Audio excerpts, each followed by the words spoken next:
Sam Carpenter is easily the most brutal protagonist of the Scream franchise. I mean, just look at what she did to Richie and Wayne. She made them into human cutting boards. And part of the reason she's this violent is because she's the daughter of Billy Loomis. But what if she's actually not?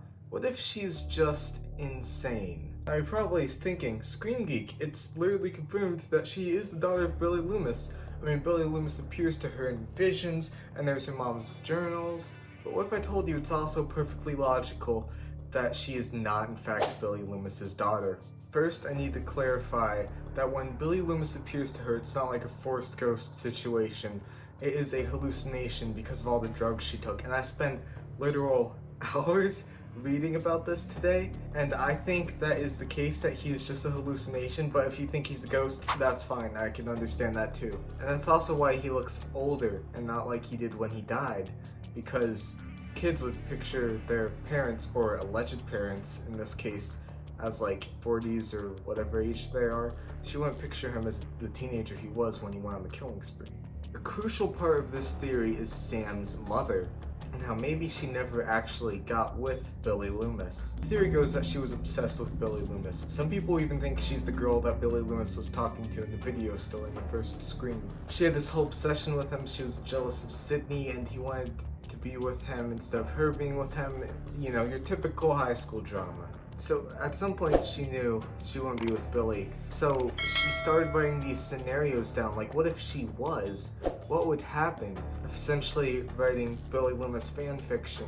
And then she wrote it so much that eventually did become real to her. Because if you lie to yourself enough, eventually the lie will become truth. I mean, a classic example of this is Psycho. Norman Bates convinced himself his mother was alive, so therefore she was, even though she was dead the whole movie. And this is the thing in real life too, it's amazing what the mind can do. If you forget something, or keep trying to convince your mind of something, it's very hard, but eventually you can. You can essentially alter what you think. So this means that Sam is not the daughter of Billy Loomis, but the daughter of the person who married her mother.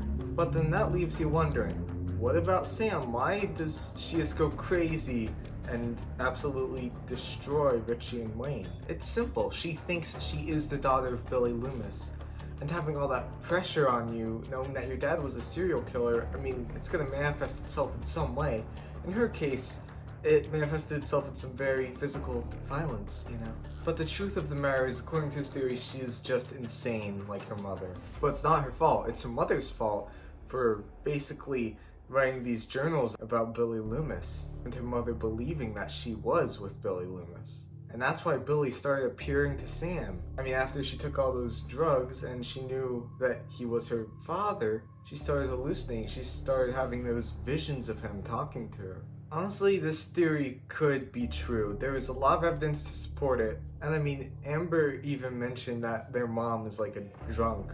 So her mom could have also taken drugs and basically imagined that she was with Billy Loomis.